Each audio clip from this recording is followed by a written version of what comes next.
What's up, everybody, and welcome back to The Certified Man. I am KD Bowe, this dude right here. Derwin Davis. I am grateful that we've had a chance to really hear from our audience.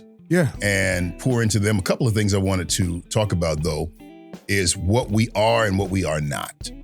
That's good. We are men of faith. Yes. But this ain't really what you would call a Christian podcast, if that makes sense. Yeah.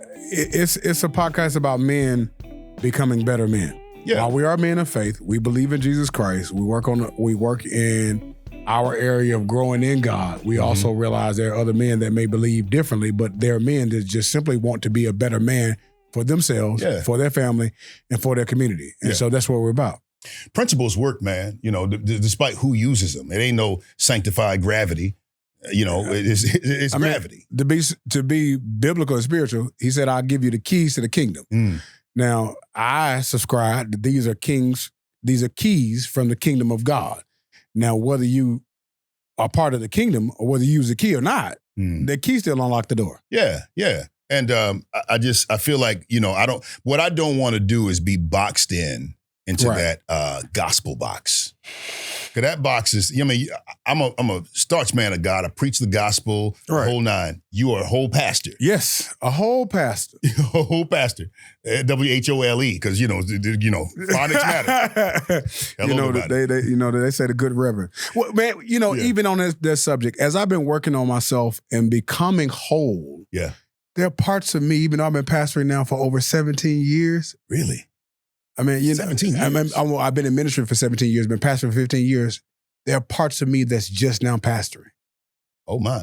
Because I've been working on becoming the whole me.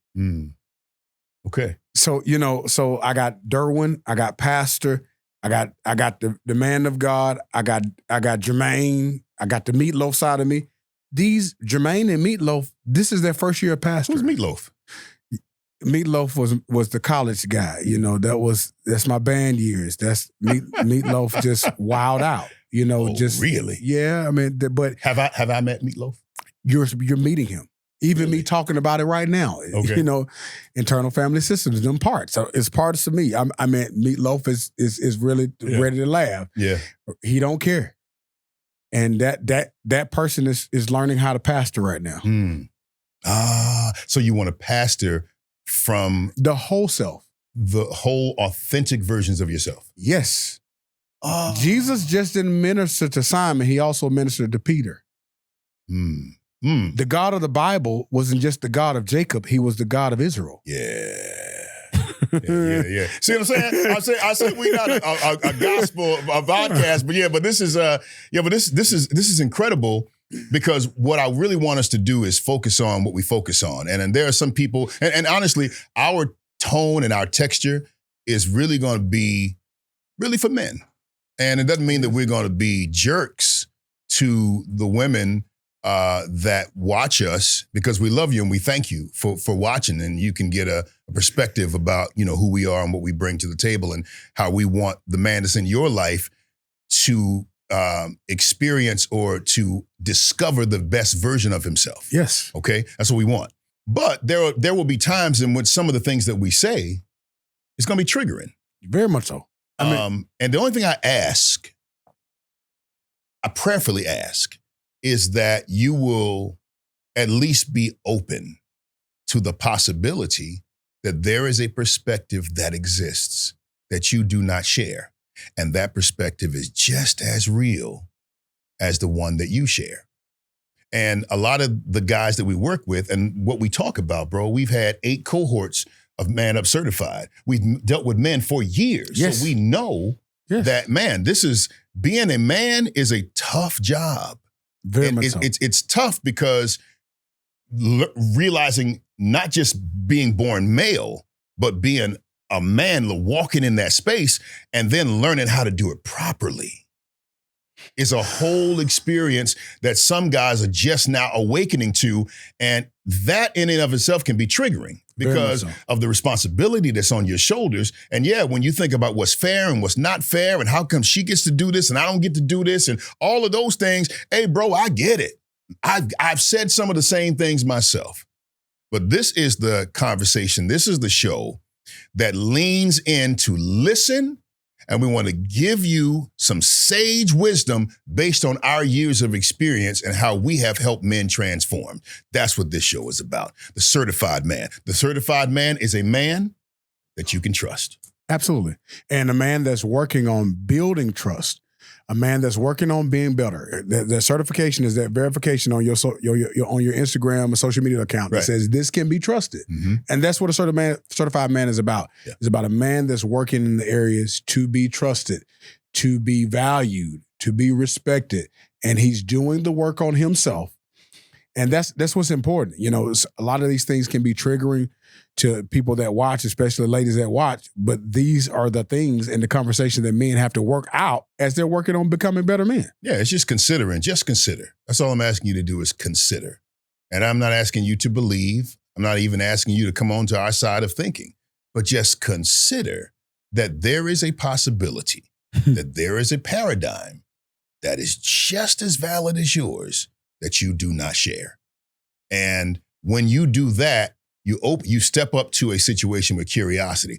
DZ, I have learned that so many people are so locked into the way they think and to what they know that they don't even understand, respectfully, how silly they look and sound.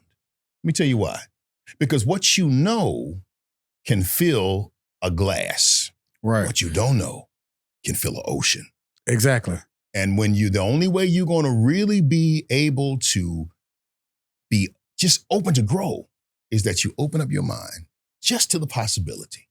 You know, rigidity is often the item that breaks. It's the item that's often fragile. It's an item that often something happens that loses its value. Yeah. Bro, when a hurricane comes, you see oak trees, some of the strongest, most sturdy trees ever, broken in half, uprooted, the whole nine, because they're sturdy. Right. But the palm tree has been. That's got all of the malleability that bends. It can weather a whole lot more storms than the oak tree. What does that say about strength? Strength is not just in you being able to hold a position and just holding it for dear life. Strength is about being able to know when to bend and when to be strong. And that's a message to brothers, because I used to think, you know, being strong is about, you know, muscular strength, about, you know, financial strength. I'm learning that being strong has a lot to do with your emotional strength. You know, men, we don't deal with emotions well often. You know, it's my observation that, you know, some guys lose it, you know, the midlife crisis. Yeah. But when you can develop that emotional agility to be aware of all of your emotions and be aware even of what you need, you can weather the storms like that palm tree. And even though that hurricane is coming through your life right now, you're bending and you allow the opportunity to be standing after those moments. Yeah, bro. Yeah. So today, man, we wanted to have this conversation about check yourself. Yes. Before you rickety wreck yourself. No, I'm just, that's, you know. Look, how do you put that in the subtitle? Check yourself before you rickety wreck yourself. No, it's about checking yourself, checking on you. You brought up the point that we often say something to each other, and it's sort of a rhetorical situation, and I don't know if we pause enough to get the answer back, but I think that that's something that we should, whether we give the true answer to somebody else or whether we just answer it for ourselves. And that question is, you good? Bro, you good? We hear it all the time. That's that question, bro, you good? Or are you good? Are you good? Yep. And we answer quick. Yeah. And what I'm learning as a man is to be able to ask myself that question, am I good? And to be honest with myself, if I'm not good, why am I not good? And even more importantly, what do I need to be good? Why do I need this? Wow. Do I need this because this is a medication to something that's not good? Or do I need this because as I'm working on myself and becoming better, this is a part of me that I've often denied, but I recognize, no, I need this. Medication is something not good. What do you mean? Sometimes we have items that we are ashamed of. We talked about meatloaf. Like, talk about meatloaf? You don't like to talk about meatloaf? I'm the pastor. That's a dope name, though. Hey, man, that's my band name. But for years, I used to think pastor can't be meatloaf. Ah. You get what I'm saying? Yeah. You get those parts of you, those personas of you that has historically been problematic. Individuals put that in the closet, and you're ashamed of that. You're scared of that. You know, that wild part of you, that if that sucker get off the leash and go forth, that's a part of you. Yeah. Now, allowing that to come forth in a healthy and recognized manner, in a self-awareness manner, is that bright part. I've been on, these internal family systems on working on parts. That's a part of you. And when we're not aware of that, then we stuff it in the closet. Yeah. And then when things or parts of you don't get what they need, they act out. So you want this because you haven't addressed the need. But do you think that we sometimes, bro, we demonize the need? A lot of times we demonize the need. And should the need be demonized? I don't think so. Any need? I think the need is not wrong. I think how you go about meeting the need can get to be right or wrong. That's good. And I think not acknowledging that you need it often leads to you getting it the wrong way. For example? If you're always hungry and never acknowledge that you're hungry, then you're going to walk into the store and grab something that's not yours because you just finally fed up in the moment that you're hungry. Yeah. Versus acknowledging, you know what? I get hungry, so let me pack my lunch. That's two things, though. There's two things there. To me, it sounds like you are not recognizing the need. Right. And maybe you're not labeling it properly.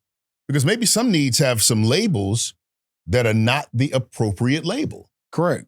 Wow. Or you're trying to get this need met that is really a need to a different area, but you're getting that need met the wrong way. Wow. I'm going to share something in a minute that I remember in a season of my life.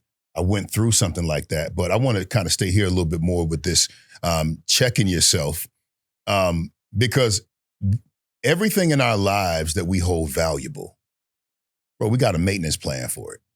Yes. You got a maintenance plan for your phone. You know what I'm saying? There's not a whole lot of things in your life that doesn't have some form of protection or some sort of maintenance strategy. Yeah. I think it is time and is very important for us to put ourselves on our list of priorities and check in.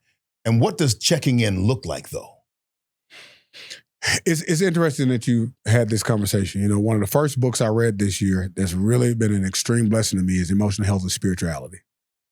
That's Peter Scherzo. Yeah. Okay. And it talks about the daily office of the Sabbath. God created 7 days. On the seventh day he rested. And I'm not a 7-day Adventist.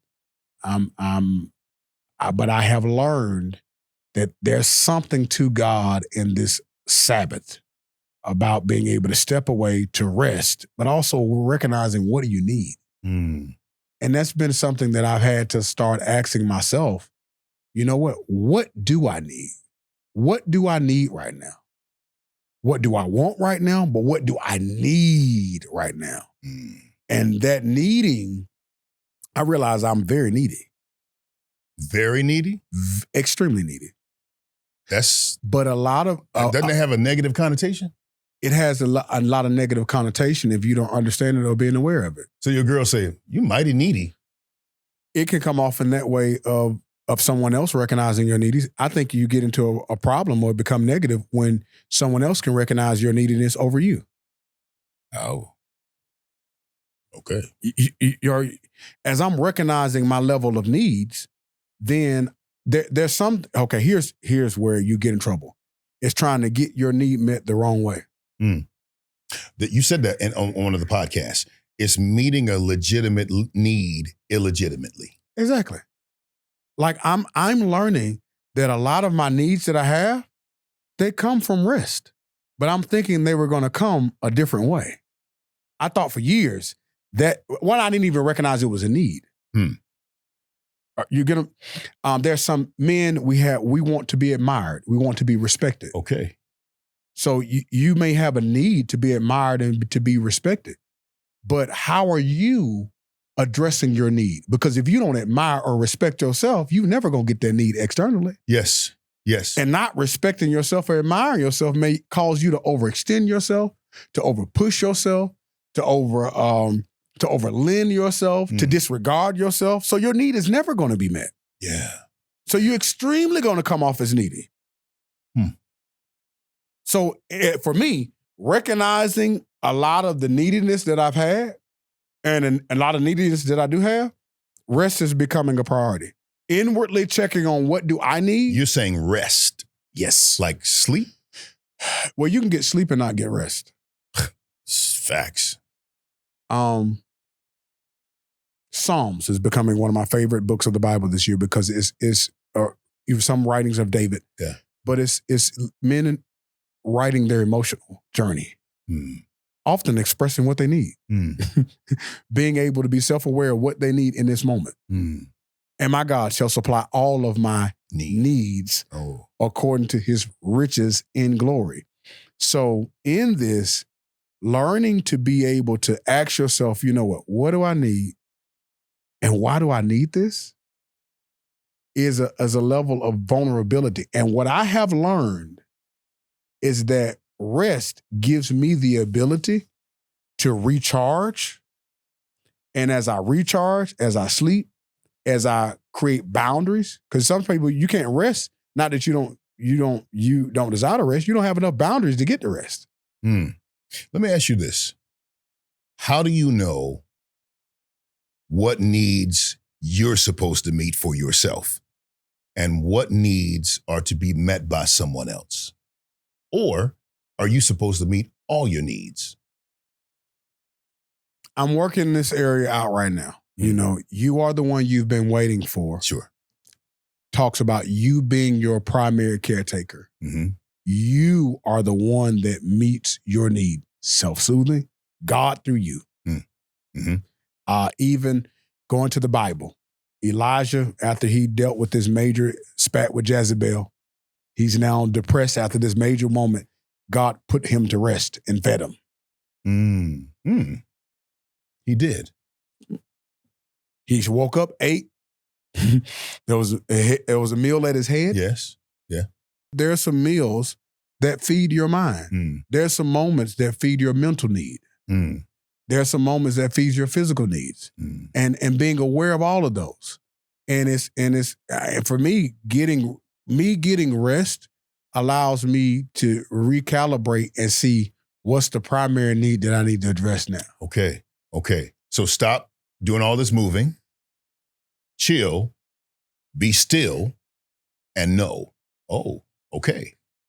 Knowledge of God's providence and who he is comes after rest and after stillness. So we got to be still and know. Wow. Dude, that is, if I can say one scripture I've had to learn. And I'm working on that. That's my scripture this year. Be still and know that I am God. That builds your faith. That builds your rest. That builds what needs you have to do. That builds what needs you need from God. One of the most dangerous things is try to get needs that are only going to be fulfilled from God through people. Even if it come through people, it was sent by God. Yeah, bro. And some of us right now are mad. We're frustrated because we feel like people were not there for us the way we desired them to be. When some people don't even have the capacity. Yeah. Let alone the desire. Yeah. There's some people that got the desire to be there, but don't have the capacity. They don't have the capacity. Wow. Let's go preach it. Jesus wanted his inner circle to be with him at the Garden of Gethsemane. Facts. And he goes up to the Mount of Olives. And he's in an immense turmoil to the point that his sweat is so egregious that it's metaphorically referenced to as drops of blood. He comes out to them and they are sleeping. That tells me that even in your intense moments, people don't have the capacity to be there. There's some needs that you only get met when you learn how to go to God again and let people off the hook. Wow. Because the second time he comes back, he tells them, sleep on now. Yeah. Ooh, that's good, bro. There's some needs. Ooh, that's so good. Ooh, There's that's so some good. needs in your life that you're not even going to get met until you realize, even though there are people that have went along on the journey with you, don't have the capacity. They're sleeping, and you got to learn to let them be okay to be absent from the moment, even though they're present with you, because this is something that you got to work out. Wow, wow, wow. And how many people do we have to have that conversation with, even in our minds, bro? Like, how many people have we demonized because they were not there in a couple of ways that they said they was going to be there, or they were there in the best way that they could, and they didn't know that their best wasn't enough. That's a thing.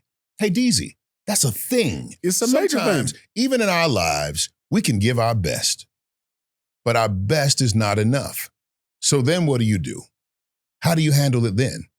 If the thing that you're showing up for and you're giving 100% of what you have, but 100% of what you have is not enough, how do you respond? I will tell you how I used to respond. Yeah. I'm like, hold on. I just brought in $7,000, but we needed 8. And you don't talk about the 7. You're only focusing on the 1,000 I didn't bring? Oh, Pout City, bro. Yeah. Pout City. Tantrums. But the truth of the matter is, this is the part that's so hard to hear. And then parts of me fights against it even still, that this is just a part of the job.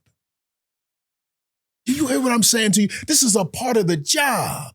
Yeah. And sometimes we go to, and I feel like I'm going to end up talking about what I'm going to talk about. We go to the people that are closest to us for relief, but it's not for them to give you relief. No. It's like, it ain't for my kids to help me through my depression. No. Truth is, sometimes I need a certain energy from my wife. Bro, she ain't got it.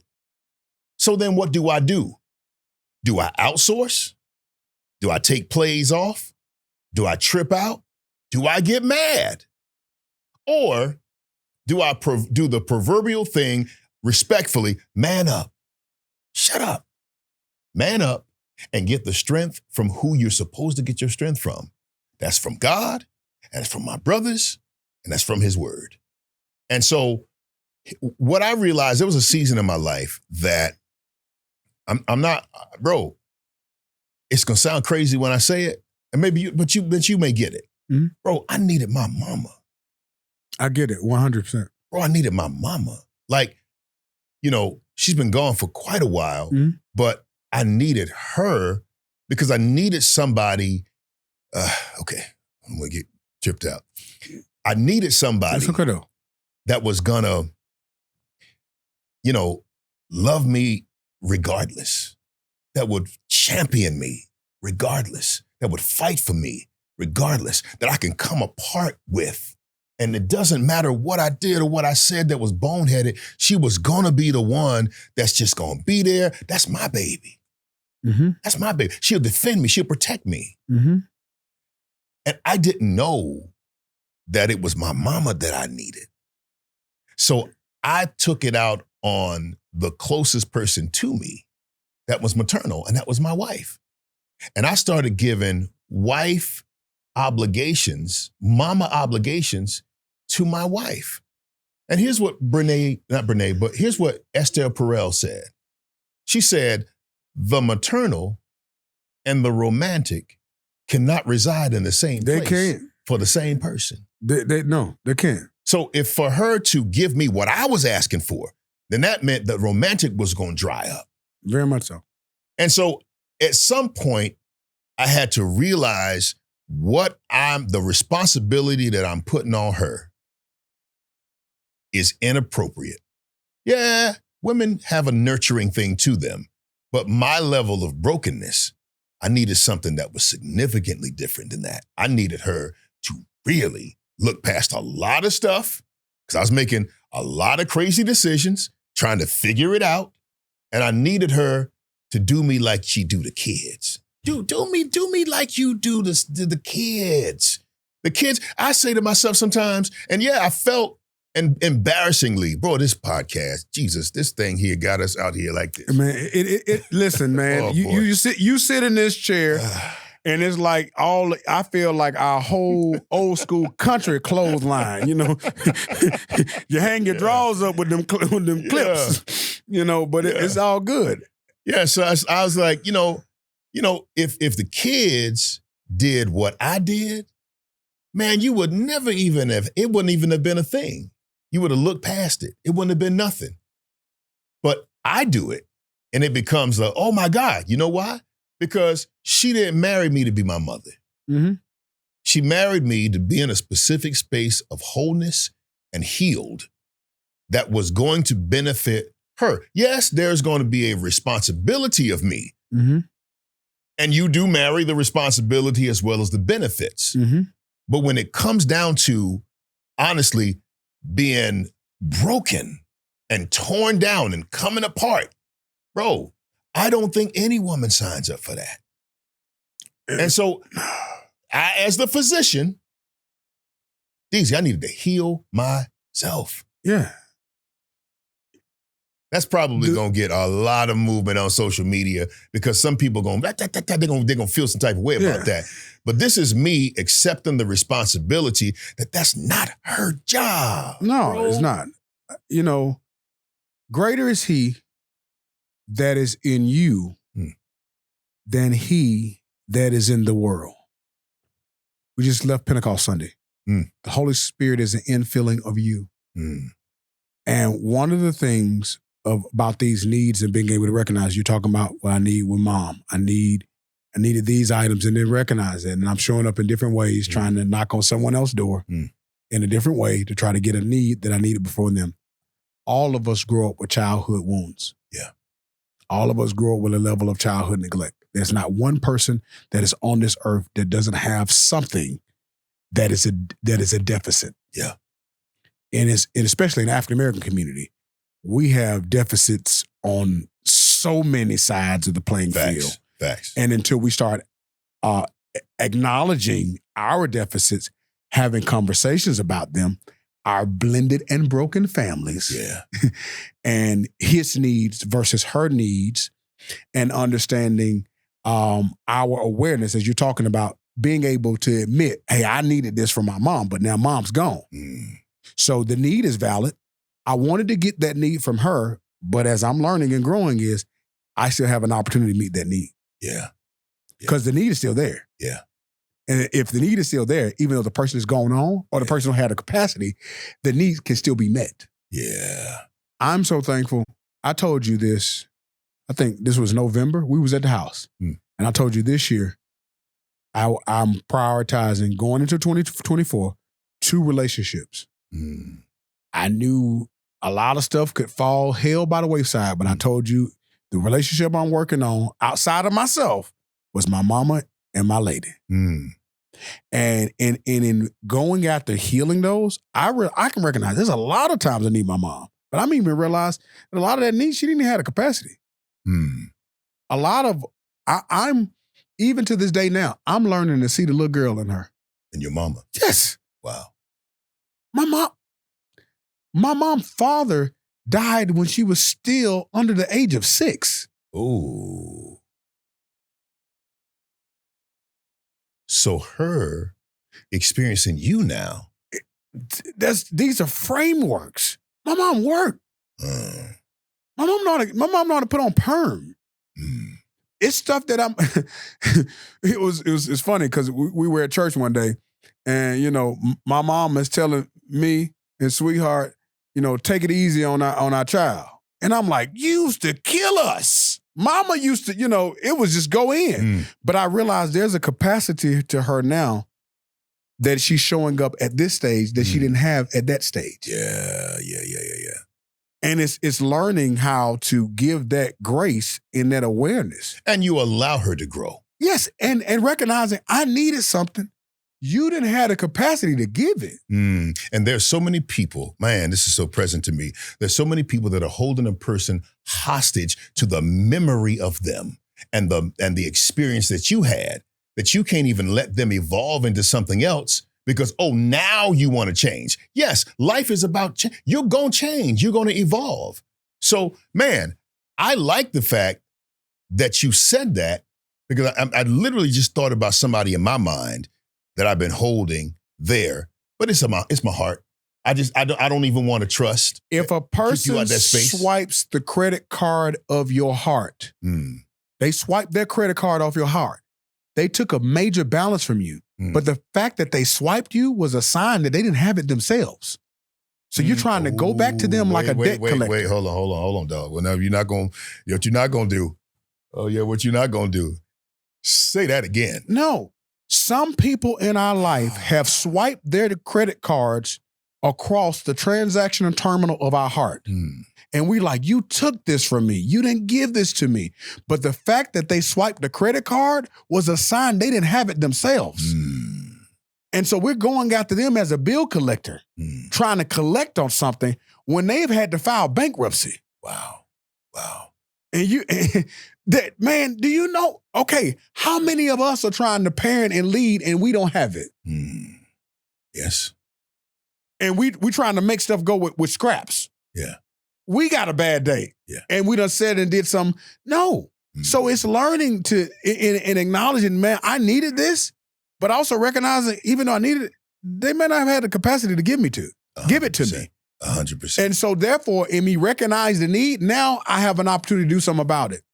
Now I have the opportunity to realize, you know what? I can get this need met in a different way. Matter of fact, me acknowledging that I needed that is half the battle to me. Yeah. Because I'm now being aware, I'm an affectionate person. I need that. I used to feel like I couldn't need that. You know, why am I so touched? I need that. And it ain't nothing wrong with me needing that. Yeah. And guess what? Some people may not have the capacity to give that. And that's okay. And that's okay. That's okay. I needed that attaboy. Yeah. And I didn't get it.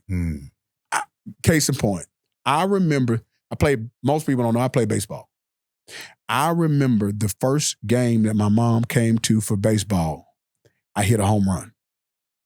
Don't know how I did it. I'm not a sports person. I remember we were on if I'm at home plate, it was on the left. You out there showing off because your mama was there? Mama, the game was on a Monday. Yeah. The salon was closed. I got up the bat. Woo! Ain't hit another one since.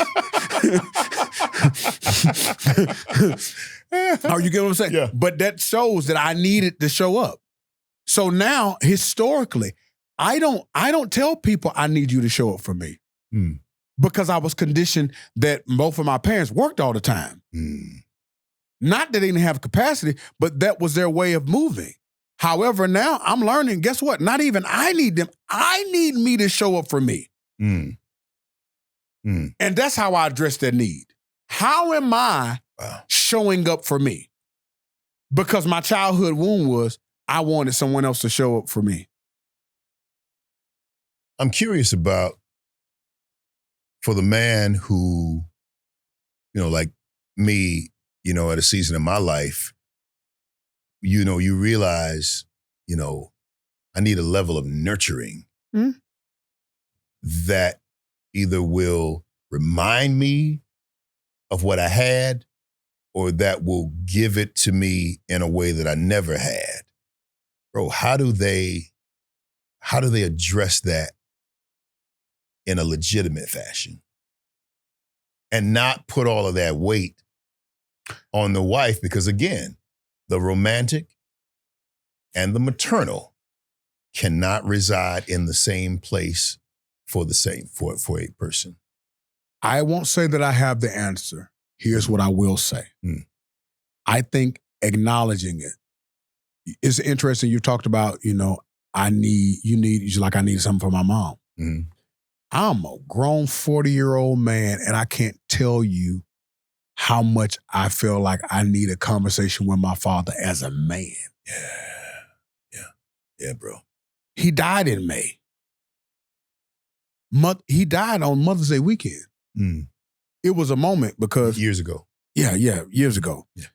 It was a moment because after Mother's Day, sweetheart said and took a picture with me, then mom took a picture with me, and then they both talking about, who I am, and mom talking about who he is, and I'm hearing them talk about each other on the same week. This was the Mother's Day. He literally, at the time, had the last conversation with me and died the next day.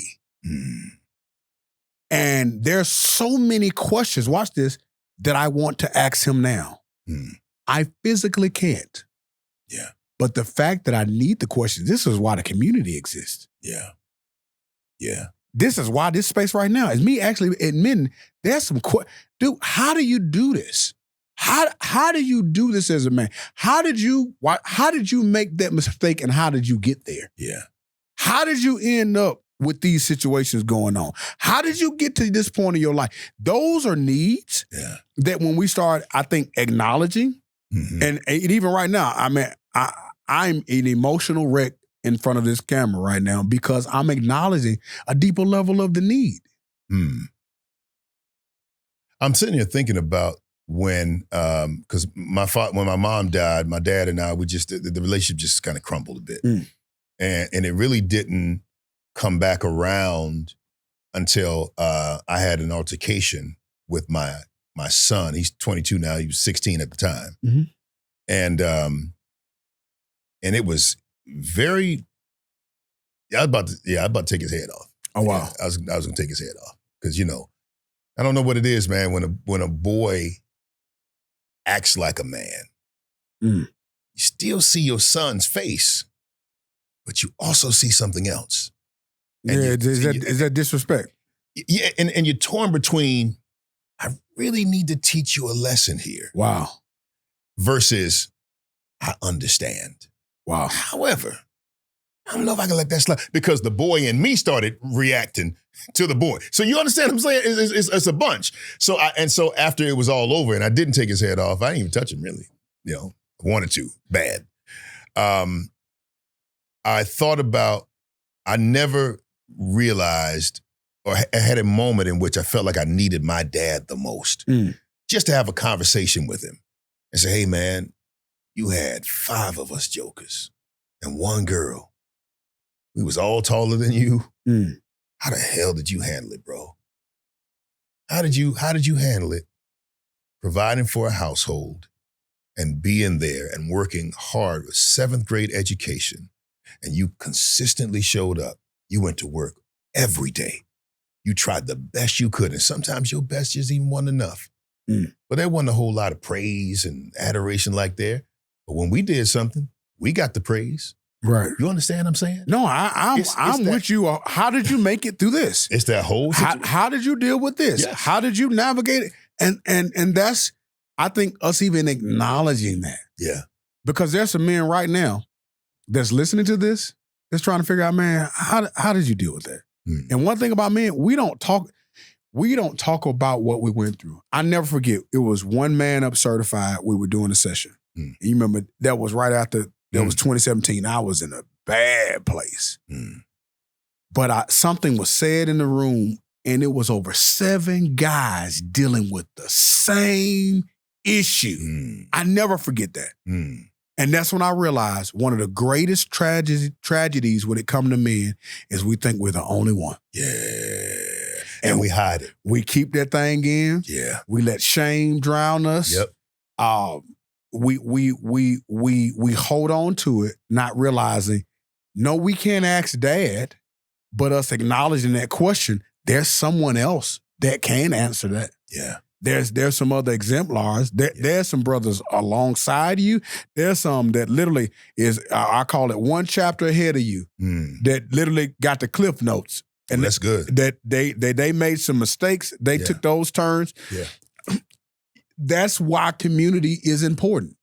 And then, bro, the more you keep living, and that's the thing that really brought our relationship back together, my dad and I, is that the more you continue to grow, old folks used to say, just keep living.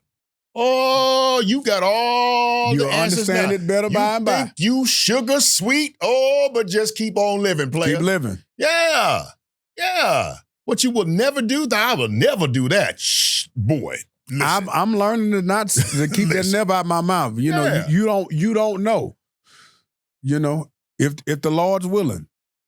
The Lord's willing. And the creek don't rise. That doggone creek. Creek will rise at times, but I think that just getting back to that space of pain and checking in on yourself is appropriating where's the best place to go for your maintenance. Because a lot of us, and I know my past is replete with shenanigans, Church finger. Right, let me get them a little thirsty. Excuse me. But righteousness as a filthy rags. but when you realize that all of these antidotes, all of these concoctions that you're coming up with to soothe that wound, when you realize that none of them work and none of them have ever worked and none of them will ever work, that's when you realize, okay, the path to healing is a tumultuous journey, but I'm not getting no other help out here.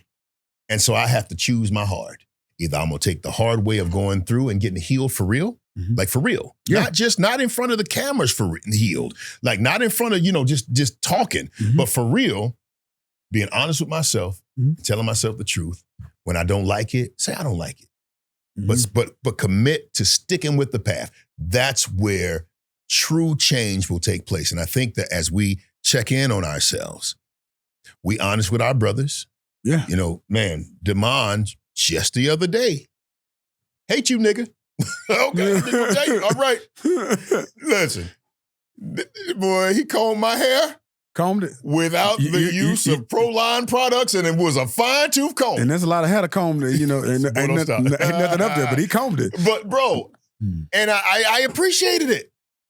I did not love it, but I appreciated it because sometimes it's not always about the intention. It is also about the impact, because you can intentionally mean well. Yeah. But if your application is off, the impact is not as desirous as you thought it should be or as you intended. Right. So then what is it about your intentions that you're standing on? Why are you standing on intentions when clearly the impact does not align with what your intention was? So what he said to me was, I had to, in essence, go back and just ask myself a whole lot of questions. And that was a 2-day process, and it was intense. Wow. I had to ask myself a lot of questions. Like, well, yeah, why do you show up like that? Yeah, why did you do it like that? And I kept pointing back to my heart, but my heart, man, I was in the right place, blah, blah, blah, blah, blah. But up under all of that, it's a quiet voice that said, yeah, you did what you wanted to do. You did what you thought was right. But did you ask? Wow. Did you ask? Did you check in to see? Wow. You gave an influx of apples, okay? And they're allergic to apples. Wow. But you want to stand on the fact that your heart was in the right place. Wow. And in essence, that's the real talk. You cannot grade your own paper when it comes down to some of these relationships. You can't grade, bro. They have to be able to grade the paper, and you got to sit there, shut up, and listen. And don't say nothing back. Just listen. And then eventually figure out a way to, in love and in purity, go to them and say, how do I fix this?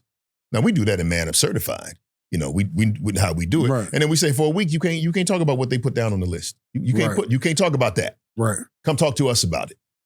And it's a good thing, because some of them guys come with some real tough reactions, But I think that's a great thing, man. I'm thankful for the community, because this is the place that I get to go and be raw, that I go get to be honest.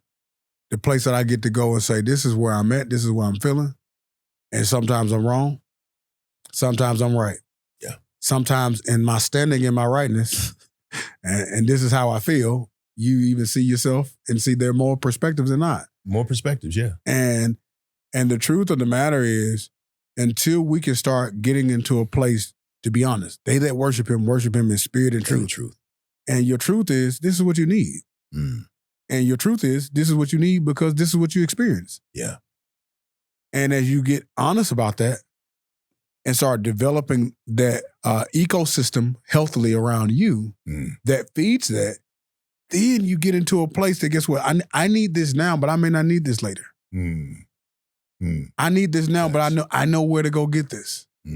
I watch this. I'm aware of this. Something happened yesterday. Man, I was heading home to do Bible study, get in the rigmaroles, and it was like I felt off.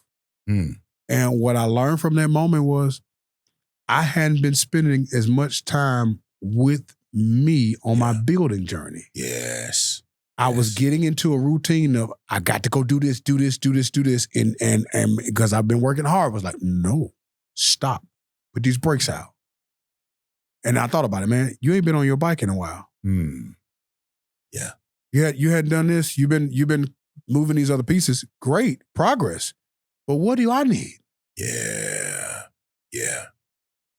Man, because sometimes we can win in other areas and start losing at something.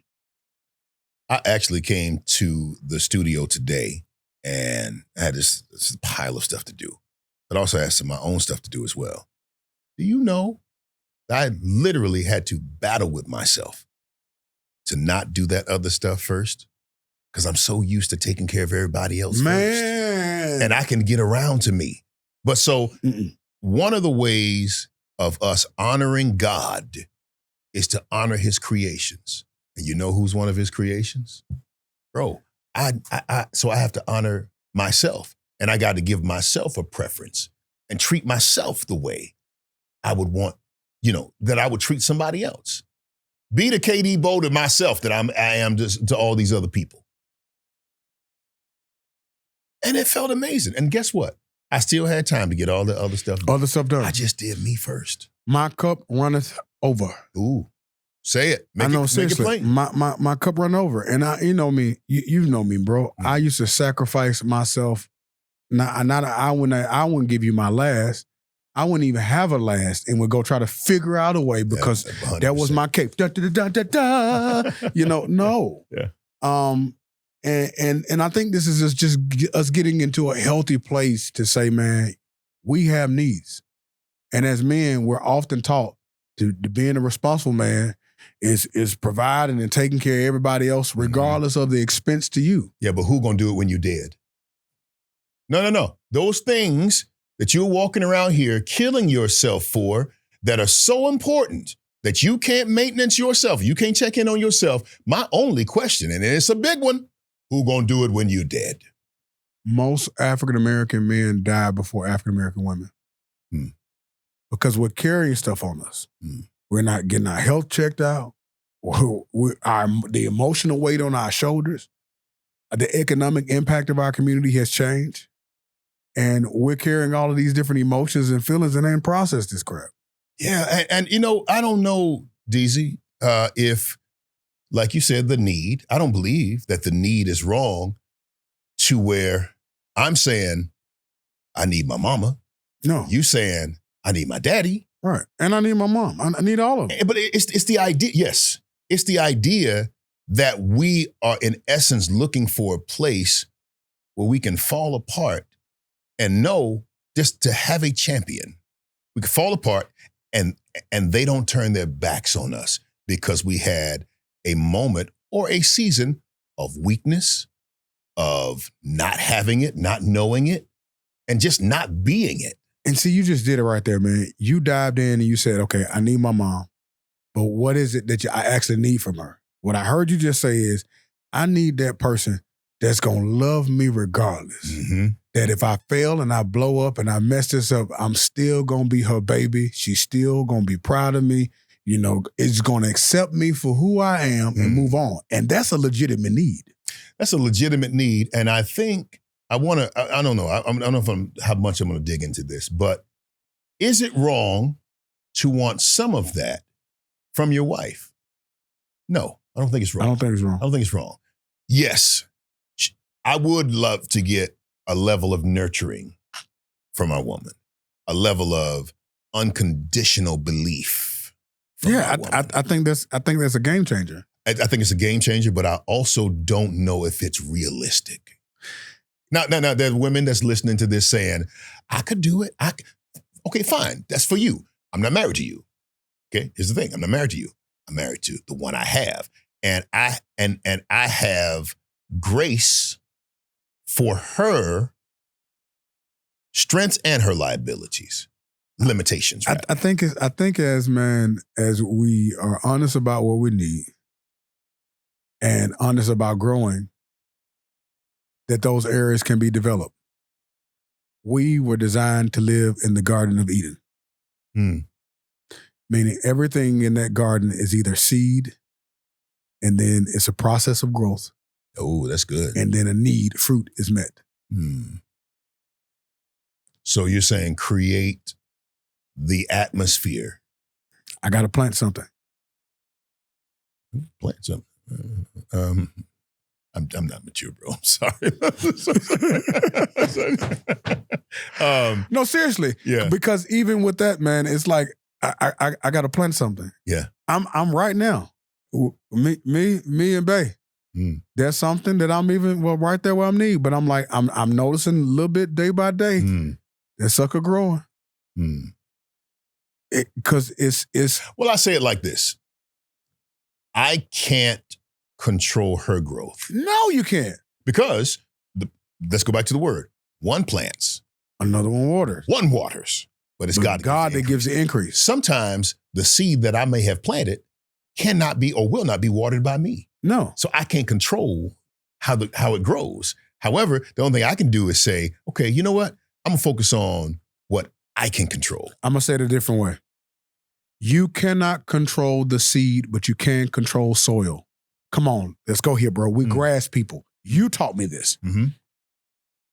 How do you get your grass to grow healthier? Take care of it. You take care, but what are you taking care of? Are you taking care of seed or are you taking care of soil? Oh, you definitely taking care of soil. If you take care of the soil, what you need will grow. Yep. Soil work, aerating, weed and feed, fertilizing, how much the pH balance, all that's the test. That's dealing with the soil. Yeah, lime and post and pre-emergent. That's all soil work. Yeah. And that's the thing, man, is that a lot of times we got to go. No, you're not. You're killing weeds. No, what you're doing is you making the ground in a way that the weeds can't grow in it. Ooh, I'm answering my own question. Exactly, man. Exactly. And that's the soil work. That's that we've referenced this in some different podcasts. I'm like, off some things that I'm reading and off an area of faith. Faith is something hopes for. Yeah. The evidence of things not seen. Facts. And as I develop and aware of my need, all right, God, this is a need. And I know that you gave me this, and this need is not bad. So now I'm standing in an area now that I'm recognizing this need. We're talking about it. There's a need to, because even as we talked about this mother need, it can't come from the same capacity. Because it's going to shut down that feminine.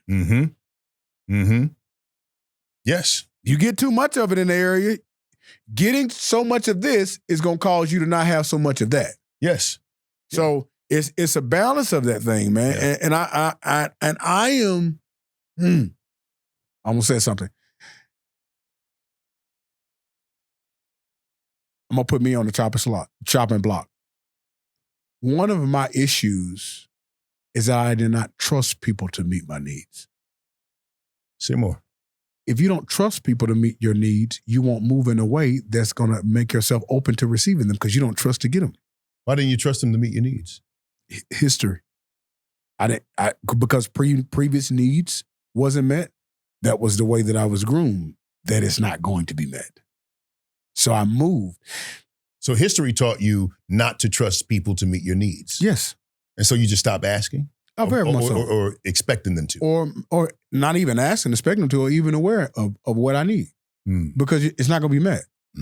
Because I'm here to serve and take care of everybody else, not my need. Not going to sit here and try to figure out and have my mind wrapped on something that ain't going to happen anyway. Yeah. Because I was trained to sacrifice myself. Yeah.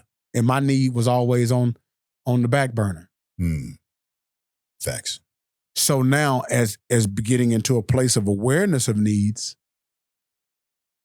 is now a different area that if I'm aware of it, and my God shall supply all of my needs.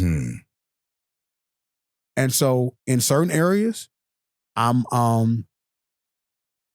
I'm becoming aware of needs, they're being met in small manners because my awareness is even recognizing, oh, that's meeting that need. Very good. And how does he meet the need? He meets the needs through people. Good measure, pressed down, shaken together, and running over, shall men give unto your bosom. Give into your bosom. And that's another area that many times we don't even recognize they're in need. Another thing is, if there are so many deficits, you're like, they gave me my need, but they only got a capacity for this 8-ounce jar, but you got a doggone 64-ounce need. No, let's heal this up. Because if we can heal this up, then this can meet this need. Yeah. And acknowledge that it became here because of these things and these items. That's a level of calibration. Yeah, yeah. I used to perform for data boys.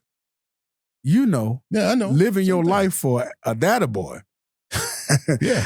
Yeah, but those are the father wounds, mother wounds. Exactly. That we have, and and there's nothing wrong with wanting to be affirmed. But what we are saying, I guess in closing, is being able to know how to affirm yourself. You understand what I'm saying? Like, affirm yourself. How do you affirm yourself? For me, I just look back in time. I just go back and I see how God showed up on my behalf and he used my hands to do it. If he was that powerful then, he didn't stop being powerful today. Right. It just means that there is a season, if it feels like he's not moving, you're in a season where he's doing something else. Be still. And know. And know.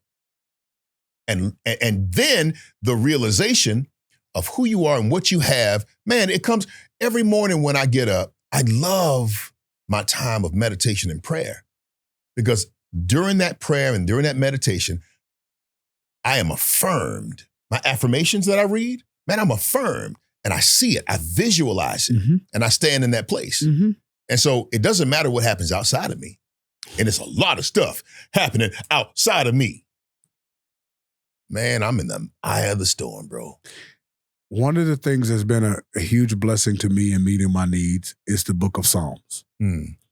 I see Psalms now as man's journal of telling God how they truly feel. Ain't that the truth? David be like, kill him, Lord. Yeah, kill him, Jesus. Yeah.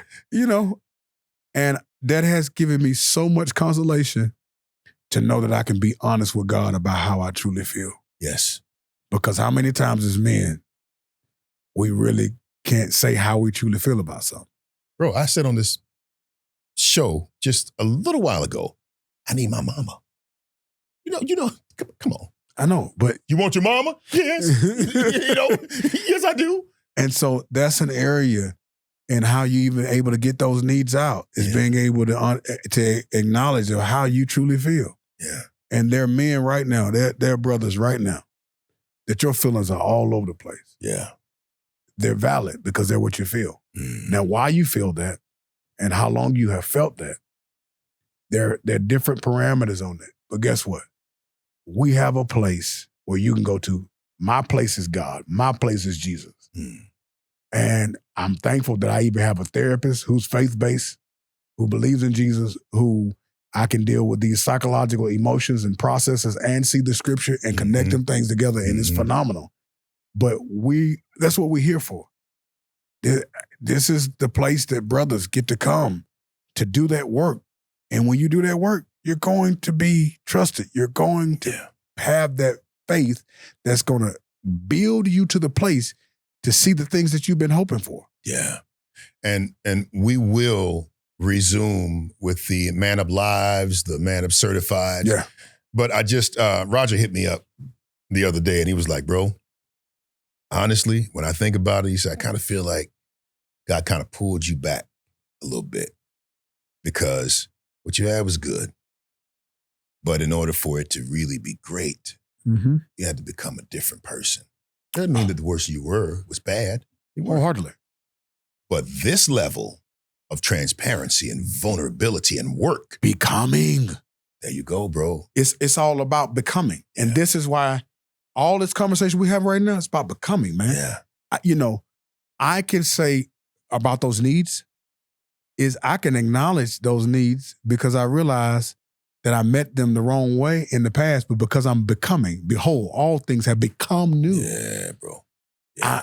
There's a whole different joy in this. And when you become it, you can have it. When you become it, you can see it. When you become that better man, you're going to realize, you may feel like your needs can be met now, but when you become that new man, you're going to see numerous ways.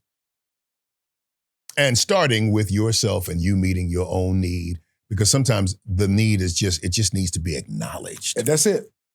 Just acknowledging it. And so, brothers, I just want to say, and ladies that be peeking in too, I love you and I thank you for joining us. You can every new episodes drop every Thursday. And do me a favor, if this is something that you really liked, you saw some value in it, just like the page. We appreciate that. Or subscribe to us. And if anything, if you really want to do something really great, share it with somebody, okay? And put down in the comment section what you learned from this that you're going to take with you, all right? Till next time, I'm KD Bowe. I'm Derwin Davis. We love you, fam. Be blessed.